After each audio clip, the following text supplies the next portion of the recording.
Students, welcome back. कक्षा 10वीं विषय बीजगणित के प्रकरण 1 में आपका हार्दिक स्वागत है। लास्ट वीडियो आपने एक्सरसाइज 1.5 का क्वेश्चन नंबर 1 देखा था। अब हम देखेंगे एक्सरसाइज 1.5 का क्वेश्चन नंबर 2। विद्यार्थियों, आपको एक चीज़ ध्यान देना है कि नए पैटर्न के अनुसार आपने 9th में भी सीखा होगा और उसी आधार पर अब 10th में भी हो गया है। कृति पूर्ण करो। कृति इंग्लिश में इसको एक्टिविटी कहते हैं। तो यहाँ पर है कंप्लीट द एक्टिविटी। एक्टिविटी आपको कंप्लीट करना है, या हिंदी में है कृति पूर्ण करो। तो कृति क्या दिया हुआ, देखिए यहाँ पर एक बॉक्स बना है। ये बॉक्स कहता है कि मैं आयत हूँ। अगर यह जो चतुर्भुज आपको दिख रहा है यह आयत है, तो आयत के गुणधर्म आपको पता होना चाहिए।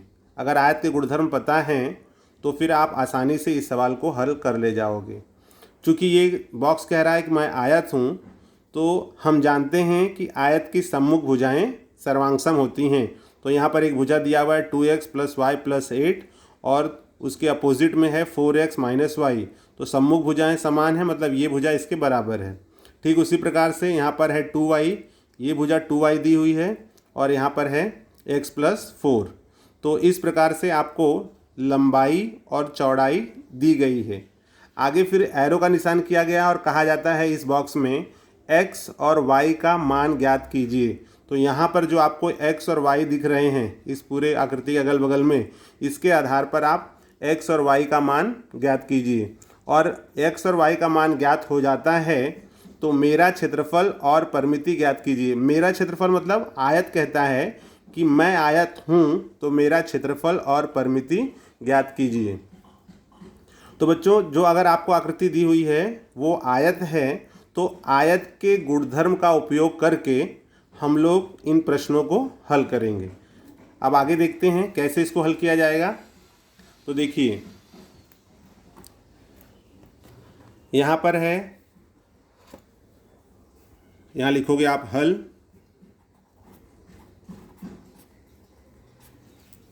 चूँकि हम जानते हैं कि आयत के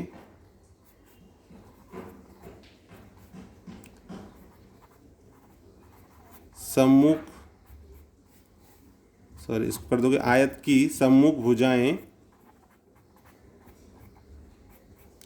कैसी होती हैं? सर्वांगसम।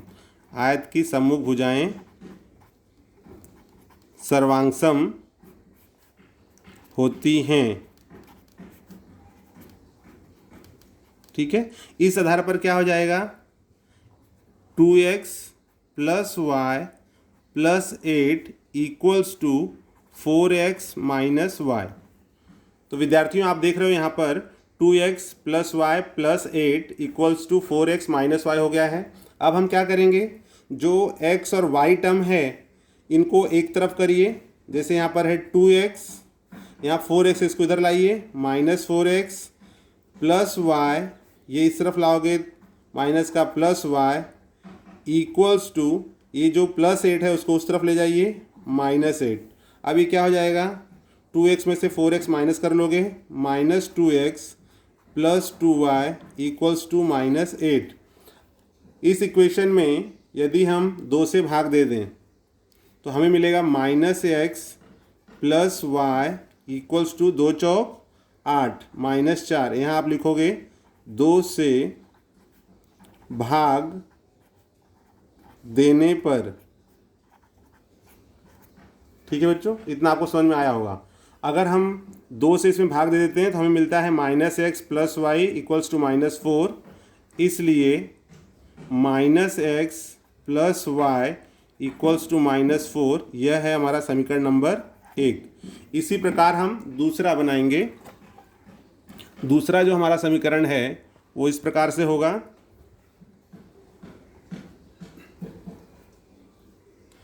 हम गुणधर्म वही यूज करेंगे। यहाँ पर है 2y = x + 4। यहाँ ब्रैकेट में लिख दीजिए आयत की सम्मुख भुजाएं, जैसे ऊपर लिखा गया है वैसे यहाँ भी लिख सकते हैं। ठीक है, तो अभी आप देखोगे x को मैंने इधर ले लिया बराबर के इस तरफ, तो -x, इसको यहीं पर रहने दो, +2y = 4। ये हो गया हमारा इक्वेशन नंबर 2। तो बच्चों हमें अब दो इक्वेशन प्राप्त हो गया है। एक हो गया है -x + y = -4, ये हमारा इक्वेशन नंबर 1 है, और दूसरा मिल गया है -x + 2y = 4, इक्वेशन नंबर 2। अब इन दोनों को हम हल करेंगे। ठीक है, -x है और यहाँ -x है, तो अगर यहाँ पर हम घटाने की क्रिया करते हैं तो चिन्ह बदल जाएगा। देखते हैं क्या प्राप्त हो रहा है हमें। यहाँ आप लिखोगे कि समीकरण एक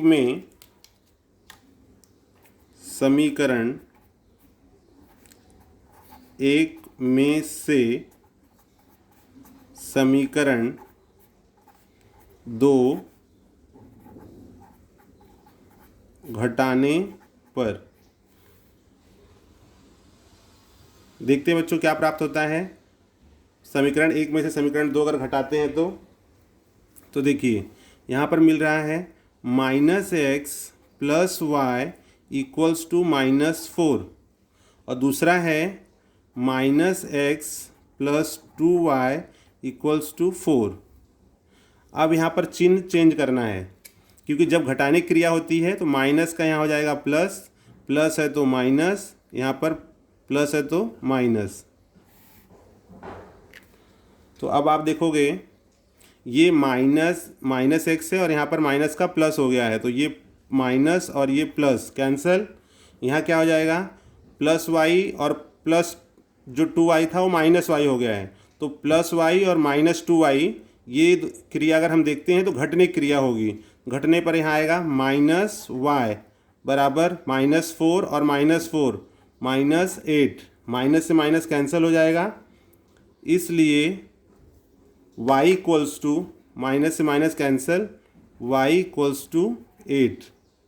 ये हमें मिल गया y का मान। ठीक है, अब ये जो y = 8 मिला है, इसे आप किसी भी समीकरण में रख दो, समीकरण 1 या फिर समीकरण 2 में। चलिए हम समीकरण 1 में रखते हैं। y बराबर 8 समीकरण 1 में रखने पर, अगर आप 1 में रखते हो तो क्या मिलेगा -x + 8 = -4। देयरफॉर इसलिए -x + 8 = -4, देयरफॉर -x = -4, ये उस तरफ जाएगा, -8, देयरफॉर -x = -12, और इसलिए x = 12। तो बच्चों जैसे इसमें कहा गया है कि x और y का मान ज्ञात करो, तो हमें x और y का मान मिल गया। तो यहाँ हम लिख देंगे, नीचे इसमें आप लिख दोगे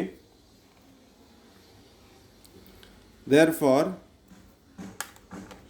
x = 12 एंड y = 8। तो हमें x और y के मान प्राप्त हो गए। अब हमें क्या करना है, अब इसमें कहा गया है कि मेरा क्षेत्रफल ज्ञात करो। मेरा क्षेत्रफल का तात्पर्य है आयत का क्षेत्रफल। तो जैसे आप यहाँ देखोगे, अगर आयत का क्षेत्रफल ज्ञात करना है तो हम इसी पेज पर एक रेखा खींच देते हैं, और उसके बाद दूसरे तरफ हम उसका क्षेत्रफल और परिमिति ज्ञात कर सकते हैं। ठीक है, अब बच्चों आप ध्यान दोगे दूसरी तरफ, यहाँ पर देखिए, यहाँ पर है हमें ज्ञात करना है आयत का क्षेत्रफल। तो आयत का जो क्षेत्रफल है, तो पहले आयत की लंबाई और चौड़ाई ज्ञात करनी होगी। तो लंबाई क्या है, लंबाई बराबर किसी जो भुजाएं दी हुई हैं 2x + y + 8, या फिर जैसे भी आप आकृति में देखोगे, यहाँ पर आकृति में आपको दिया हुआ है जैसे देखिए बच्चों, एक भुजा ये है 2x + y + 8 और एक है 4x - y। तो आप ये लंबाई ले लिया हमने, और जो दूसरा है 2y = x + 4, तो x का मान और y का मान रख करके हम लंबाई ज्ञात कर सकते हैं, और उसी प्रकार इसमें आप x और y का मान ज्ञात करके उसकी चौड़ाई ज्ञात कर सकते हो। ठीक है, तो यही मान हम यहाँ पर यूज़ करते हैं। देखिए लंबाई है, तो लंबाई के लिए हम लोग यूज़ कर रहे हैं 4x - y। 4x 4 गुणे x का मान है 12 माइनस y का मान है 8। ये क्या मिल जाएगा, 12 चौक 48 माइनस 8 = 40। तो इसकी लंबाई मिल गई 40। अब हम चौड़ाई निकाल लेते हैं। चौड़ाई = यहाँ दिया हुआ है 2y। ठीक है, जैसे आप यहाँ देख रहे हो, ये है 2y = x + 4, तो आप यहाँ भी मान रख सकते हो या यहाँ रख सकते हो। तो 2y, और 2y में आपको मिल जाएगा 2 गुणे y का मान क्या है, y का मान है 8, तो यहाँ रख दोगे 8, 2 8 16। तो इस प्रकार से आपको मिल गया आयत की लंबाई और चौड़ाई। हमें ज्ञात क्या करना है, आप नीचे की तरफ जो आकृति में आप देखोगे, कृति में, उसमें लिखा है मेरा क्षेत्रफल और मेरी परिमिति। तो क्षेत्रफल के लिए हमें चाहिए था लंबाई और चौड़ाई। तो चलिए आयत का हम क्षेत्रफल निकालते हैं। आयत का क्षेत्रफल बराबर ये होता है लंबाई गुणे चौड़ाई। लंबाई में दिया है 40 और चौड़ाई में है 16। तो 16 का पहाड़ा आप 4 बार 16 चौका 64 मीन्स 40 टाइम्स 16 चौका 64 मतलब 640। अगर इसमें आपको सेंटीमीटर वगैरह नहीं दिया है तो इसको आप लिख सकते हो 640 वर्ग इकाई। चूँकि इसमें मीटर सेंटीमीटर नहीं दिया है इसलिए आप इसको इकाई लिख सकते हो। ठीक है, ये हो गया आयत का क्षेत्रफल। अब यहाँ पर है आयत की परिमिति। तो बच्चों यहाँ पर हो जाएगा आयत की परिमिति बराबर, कोई बता सकता है आयत की परिमिति क्या होती है? यस, 2 गुणे लंबाई धन चौड़ाई। ठीक है, तो यहाँ हो जाएगा 2 ब्रैकेट में लंबाई है 40 और चौड़ाई है 16। तो ये हो गया 2 गुणे 40 और ये 16 56। तो अब आप देखोगे इसमें गुणा कर दीजिए, 2 छंग 12 के 2, हाथ से लगा 1, 2 पचे 10 और 1 11, 112। तो आयत की परिमिति हो गई 112। तो इस प्रकार से इस प्रश्न में जो दिया था कि क्षेत्रफल और परिमिति ज्ञात करो, तो यहाँ पर आप सबसे पहले कहा गया था x और y का मान, तो हमने x और y का मान ज्ञात कर लिया। फिर कहा गया था आयत की लंबाई ज्ञात करो, तो आयत की लंबाई यहाँ मिल गया है देखिए 40, और फिर यहाँ चौड़ाई मिल गया है 16।